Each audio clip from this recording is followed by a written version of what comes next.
Baik, Assalamualaikum warahmatullahi wabarakatuh.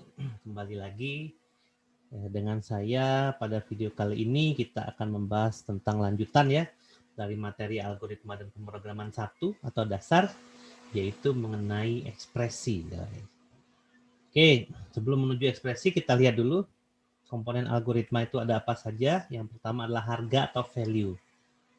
Nah, kemarin kita udah ngelihat suatu tipe data ya, ada bertipe integer, ada bertipe string, karakter, dan lain-lain.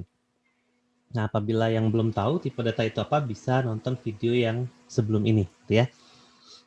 Nah, itu adalah suatu harga atau value yang memiliki suatu tipe yang bisa kita manipulasi nantinya, gitu ya. Nah, jadi nanti kita akan mengisi suatu value itu ke dalam suatu variabel. Ya, jadi variabel itu adalah suatu wadah ya, atau suatu wadah ya yang penjelasan gampang ya, suatu wadah di mana wadah itu memiliki tipe data tertentu dan bisa diisi dengan nilai tergantung dari tipe datanya. Misalnya kita punya wadah variabel A misalnya, di mana variabel A itu adalah tipenya integer. Artinya A ini bisa diisi dengan harga bilangan-bilangan integer.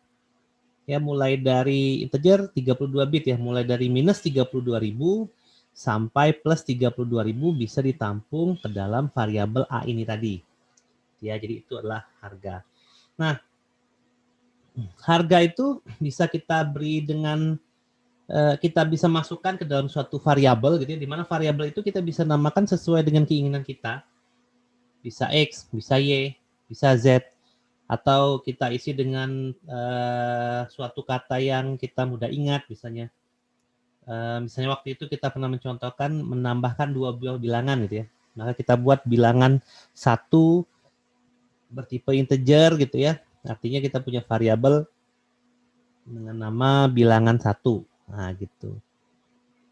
Nah, saat kita ingin mengisi suatu variabel itu dengan nilai, kita melakukan instruksi yang bernama assignment.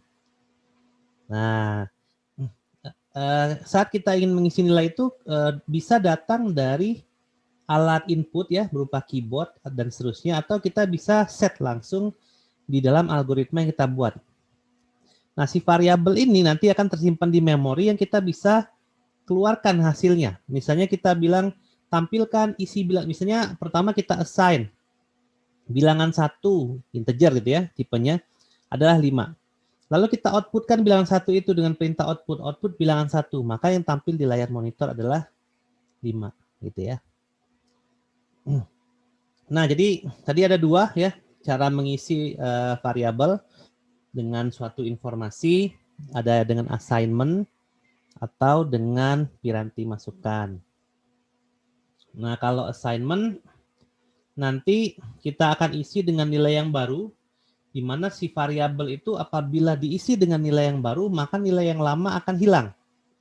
Misalnya bilangan 1, misalnya nih di baris pertama kita isi bilangan 1 sampai dengan 5. Kita assign dengan 5. Artinya si variabel itu tadi bilangan 1 itu isinya 5. Di baris kedua dari algoritma kita bikin lagi suatu sintaks algoritma bilangan 1 diassign 3. Artinya bilangan 1 ini isinya bukan 5 lagi tapi sudah 3. Karena baris paling bawah gitu ya, itu adalah nilai terakhir daripada nilai suatu variabel. Nah, apabila kita tampilkan di layar monitor, maka bilangan 1 tadi nilainya udah 3 ya, bukan lagi 5. Karena setelah kita isi 5, kita isi dengan 3. Nah, seperti itu. Nah, kalau assignment, kalau kita ingin membuat suatu algoritma dengan algoritma assignment itu pakai panah gitu ya. Contohnya gini nih, nama 1 di-assign dengan nama 2. Misalnya saya punya nama 1 itu adalah bilangan 1. Nama 2 itu adalah nama variabel juga bisa gitu ya. Nama 2 itu adalah bilangan 2. Misalnya nama 1 saya isi 5, nama 2 saya isi 10. Nah, jadi baris pertama ya, nama 1 saya isi 5, baris kedua nama 2 saya isi 10, baris ketiga dari algoritma saya isi nama 1 di-assign dengan nama 2. Jadi nama 1 diisi dengan nama 2. Nah, kita punya tadi ya nama 1 itu nilainya 5. Kita punya nama 2 nilainya 10. Berarti pas baris ketiga dieksekusi, artinya nama 1 diisi dengan nama 2. Berapa sekarang nama 1? Ya, nama 1 sekarang sudah bukan 5 lagi, karena diisi dengan nilai dari nama 2. Gitu ya. Jadi nilai nama 1 sekarang adalah 10. Nah, begitu seterusnya. Atau diisi dengan konstanta bisa. Misalnya tadi, bilangan 1 itu tipenya integer.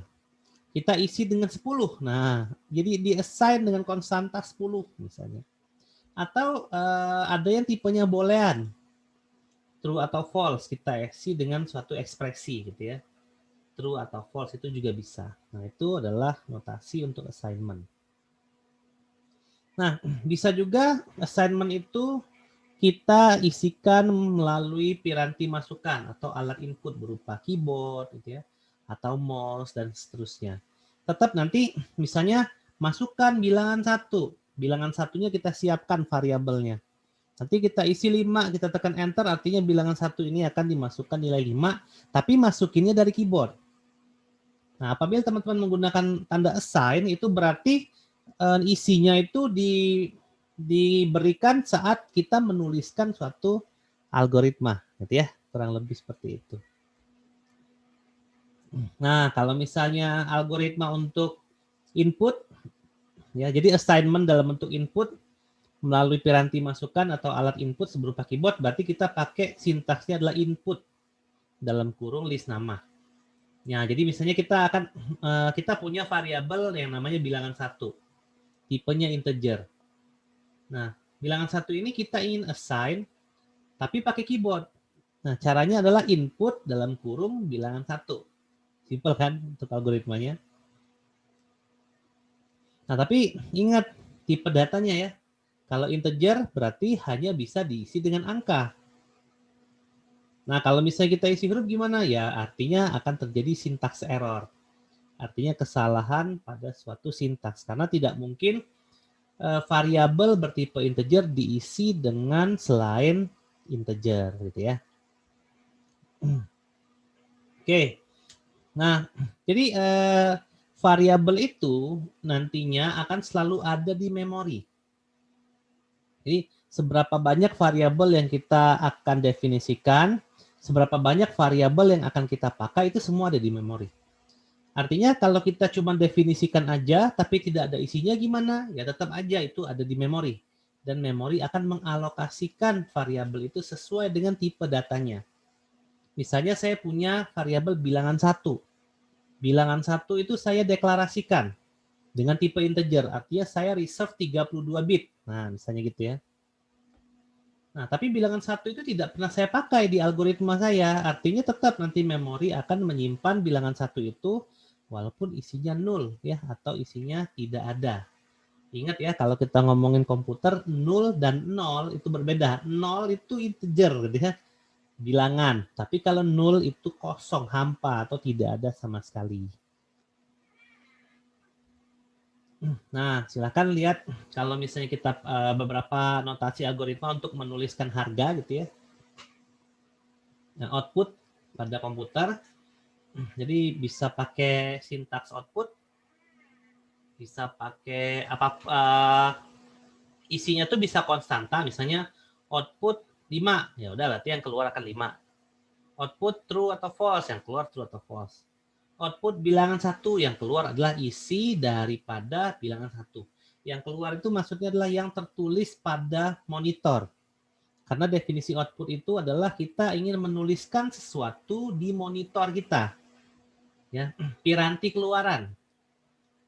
Nah, piranti keluaran bebas itu bisa dimonitor, bisa di printer dan seterusnya. Nah, untuk mengetahui piranti masukan dan piranti keluaran, mungkin teman-teman bisa cek video saya yang lain ya mengenai hardware. Ada alat input, ada alat proses, dan ada alat output. Alat output itulah yang nanti akan dimanfaatkan manusia sebagai feedback dari apa yang diinstruksikan lewat komputer. Nah, untuk menuliskan suatu nama, ya nilai dari suatu nama bisa menggunakan macam-macam gitu ya. Kita bisa menggunakan suatu fungsi, Kita bisa menggunakan suatu prosedur. Apa itu fungsi dan prosedur? Kita akan bahas nanti gitu ya. Dan kita bisa gunakan konstanta ataupun langsung dimasukkan ke dalam suatu variabel langsung. Oke, nah ingat di sini ya, bisa pakai fungsi. Prosedur tidak ya, tidak boleh berupa nama type, tipe atau prosedur tidak boleh karena gini, fungsi itu mereturn suatu nilai, sedangkan prosedur tidak. Nah, seperti apa itu nanti ya kita akan jelaskan di video berikutnya. Baik, kita masuk ke masalah ekspresi. Ekspresi itu dalam suatu algoritma terdiri dari dua komponen. Ada yang kita sebut sebagai operan dan ada yang kita sebut sebagai operator gitu ya. Nah, ada istilah yang namanya ekspresi uner. Itu adalah ekspresi dengan operator yang cuma membutuhkan satu operan. Operator dan operan. Teman-teman di SMA mungkin pernah mendengar ini juga ya, mengenai apa yang kita sebut operator dan apa yang itu kita sebut operan. Mungkin di mata kuliah, mata pelajaran matematika dan sejenisnya gitu ya. Atau kalau di kuliah mungkin di kalkulus ada. Nah, di sini kita bisa menggunakan ekspresi biner. Ya, jadi kalau ekspresi biner B itu 2. Artinya kalau uner tadi 1 gitu ya. Nah, di sini kita membutuhkan B biner 2 operan. Nah, apabila kita menggunakan ekspresi 2 operan, artinya kita bisa menuliskan dengan 3 macam notasi atau 3 macam gaya. Yang pertama kita menuliskan dalam bentuk infix. Coba lihat posisinya ya, karena kita tadi membutuhkan 2 operan, 1 operator berarti ya. Nah, kalau kita notasinya infix artinya operan 1, operator, operan 2. Nah, itu adalah infix. Kalau prefix operatornya di depan. Ya, pre sebelum, in di tengah, ya suffix di akhir gitu ya. Cara paling ngapalin paling gampang gitu. Infix berarti operator di tengah operan. Prefix operator sebelum operan. Suffix adalah operator setelah operan. Nah, itu cara ngingetnya, gampang gitu ya. Nah, kita lihat seperti apa sih operan dan operator itu. Nah, gini. Ya, ini contohnya infix, prefix sama suffix. Misalnya saya punya operan, operator dan operan. Nah, operatornya saya punya kali. Operan 1 saya punya 13. Operan 2 saya punya 5. Kalau kita tuliskan dengan cara infix, maka 13 operan 1 kali adalah operator, ya, 5 adalah operan 2. Nah, kalau kita tulis dengan cara prefix, berarti operannya, operatornya di depan, lupa. Artinya kali dulu, baru 13, baru 5. Karena operan 1 itu 13 dan operan 2 itu 5, nggak boleh dibalik gitu ya. Nah, kalau suffix itu berarti operatornya di belakang, artinya 13, 5, dan kali. Nah, itu adalah contoh yang simpel. Kalau ingin contoh yang ribet, teman-teman bisa lihat di slide ini, contoh yang kedua. Ya, kalau biasanya sih kalau perhitungan matematik kita biasanya pakai infix. Tapi bisa juga pakai prefix atau pakai suffix. Yang paling mudah dimengerti biasanya teman-teman menggunakan infix ya, di mana ada 2 operan dan 1 operator di dalamnya. Nah, ada beberapa ekspresi untuk tipe dasar atau tipe tradisional. Jadi di sini ada operator tipe dasar untuk logic, boolean ya, true false, ada untuk numeric dan karakter atau string. Nah, ini contoh ekspresi boolean. Nah, kita coba tulis nih ya, dalam bentuk algoritma. Kita punya, masih ingat ya di slide yang sebelumnya, bagaimana cara menulis algoritma. Jadi ada nama algoritmanya, ada kamusnya, dan ada algoritmanya. Jadi 3 komponen. Nah, gitu ya. Nah, di sini kita lihat kamus, gitu ya. Jadi di sini ada nama konstanta, benar, boolean, sama dan true. Lalu kita punya nama informasi found boolean dan flag boolean. Found dan flag itu nama variabel ya, jangan lupa. Benar itu nama variabel juga, tipenya boolean, lalu diisi dengan true. Konstan itu artinya nilai di variabel benar itu tidak bisa menjadi false karena konstan. Misalnya saya mendeklarasikan suatu variabel, bilangan 1 adalah 5 dan bilangan 1 itu adalah konstan, maka dia tidak akan bisa di-assign dengan bilangan apapun, dia akan tetap 5, gitu ya. Karena konstan. Oke, kita lihat di sini. Nah, found itu boolean, flag itu boolean. Algoritmanya pada bagian ini telah didefinisikan sehingga nilai berikut harga found adalah true dan flag adalah false, gitu ya.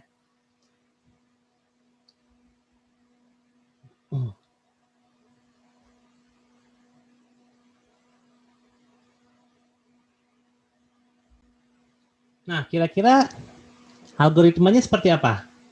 Ya, kalau kita bilang pada bagian ini telah didefinisikan sehingga nilai berikut harga found adalah true dan flag adalah false. Nah, artinya kita bisa isi found itu dengan benar, kita bisa assign ya. Found assign dengan benar. Ya, lalu flag gimana cara ngisinya? Pakai ekspresi negasi karena lawan dari benar adalah salah. Gimana cara ekspresi dengan negasi? Kita pakai tanda seru. Artinya tanda seru flag diisi dengan benar. Gitu. Benar itu nama variabelnya ya. Nah, jadi kira-kira seperti itu. Jadi di algoritma teman-teman bisa tulis bagaimana caranya agar harga found itu jadi true dan harga flag adalah false.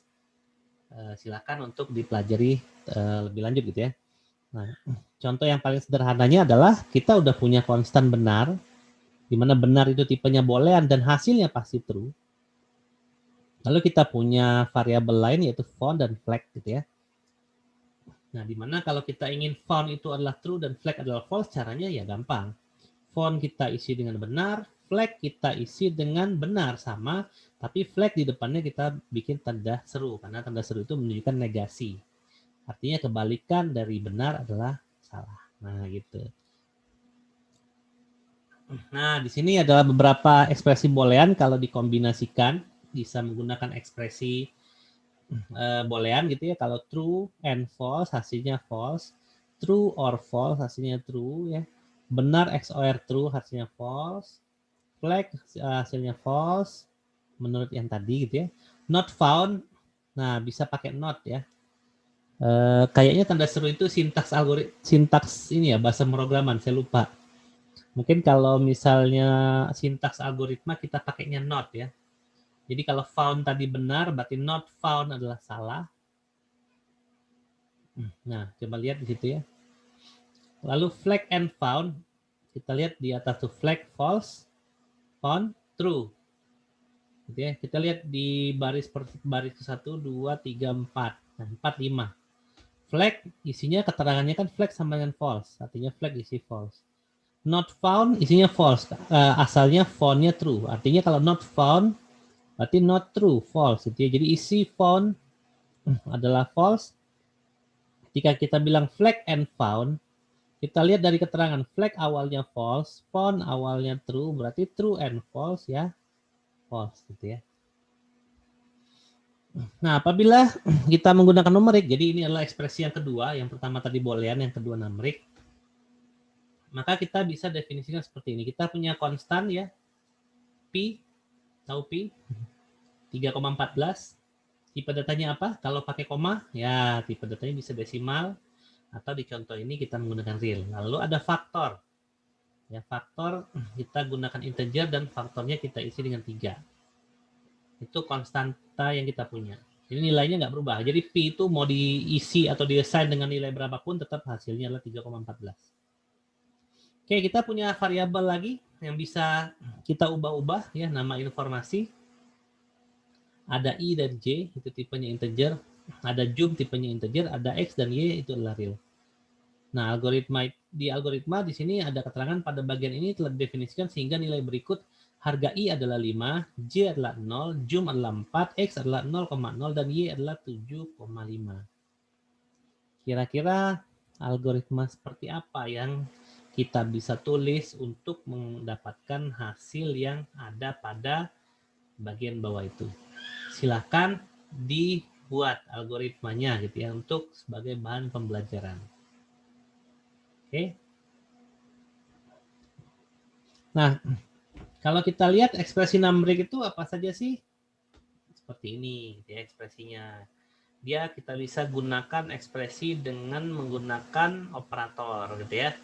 Jadi bisa kali. Nah, ingat ini ya kalau 1 tambah 3 kali 5 ya sama kayak matematik aja gitu ya. Kalau kita tulis ini di algoritma artinya dia akan kali dulu baru tambah ya. Nah, kalau 1 bagi 3 ya 0,33 walaupun ekspresinya integer tetap hasilnya real. Kemudian kalau 11 lebih dari 3 dia true, 11 lebih dari 21 dia false karena nggak mungkin 11 lebih dari 21. Lalu ada 10 mod 3, mod itu adalah hasil bagi 1. 10 div 3, 3 itu div itu adalah hasil kali gitu ya. Salah, div adalah hasil bagi gitu ya, 3 dan seterusnya.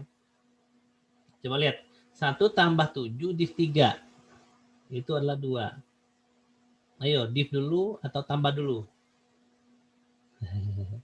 Div dulu ya, karena div itu lebih dulu daripada tambah. Jadi 7 div 3, 7 bagi 3 sisanya salah, bukan sisa ya. Div itu hasil ya. Div itu hasil 7 bagi 3 hasilnya 2 tambah 1. Ini kok jadi 2, harusnya 3 ya, salah. Ya 7 div 3 ya 2 ya. Nah, ini salah, saya tulis ya, harusnya hasilnya 3. Jadi 1 ditambah 2, jadi hasilnya adalah 3. Nah, kalau misalnya divnya diganti mod, benar ya, hasilnya adalah 2. Oke, itu kesalahan teknis lah ya. Nggak usah di skip. Lanjut. Ya, dan seterusnya ya, itu semuanya adalah ekspresi gitu ya. Nah, itu adalah I plus 1 sama 6. Itu kalau I-nya 5, berarti 5 tambah 1 ya 6. Lalu I plus J, kita lihat lagi, kalau I-nya 5, J-nya 0, maka 5 tambah 0 ya 5 gitu ya. Lalu X kali Pi, nah kalau X tadi adalah 0,0 dan Pi 3,14 ya dikaliin aja. Ya 0 gitu ya. Lalu ada I kali X. I tambah X bisa nggak? Kita coba lihat, I itu adalah integer, X adalah real. Nah gitu ya. Kita coba balik dikit. I adalah integer, X adalah real. Kalau integer ekspresikan dengan real itu nggak bisa. Ya, yang bisa itu integer diekspresikan dengan tipe data yang serupa. Ya, integer ditambah integer hasilnya integer. Real dikali real hasilnya real dan seterusnya. Nah, kalau misalnya integer dikali real nggak bisa juga gitu ya. Kalau mau real kali real. Tergantung dari tipe datanya. Jadi ekspresi numerik itu cara kerjanya seperti itu. Oke, nah itu silahkan nanti dipelajari lagi melalui contoh ini. Kemudian ada lagi ekspresi karakter dan string. Jadi kita berikan rumus algoritma di sini konstan. Blank adalah karakter kosong. Itu bukan kosong sih, spasi gitu. Kemudian ada CC, itu adalah karakter, str1 dan str2 adalah ke string. Nah, pada bagian ini telah definisikan sehingga nilai berikut harga CC adalah A, str1 adalah aku, dan str1 adalah X. Nah, bagaimana cara penulisan algoritmanya? Oke, silakan cobain ya. Oke, kita lihat. Ya, jadi kalau kita isi CC dengan X itu hasilnya adalah false. Apabila CC itu kita isi dengan karakter. Coba lihat lagi ya dari kamus. Blank titik 2 karakter sama dengan kosong kan gitu ya.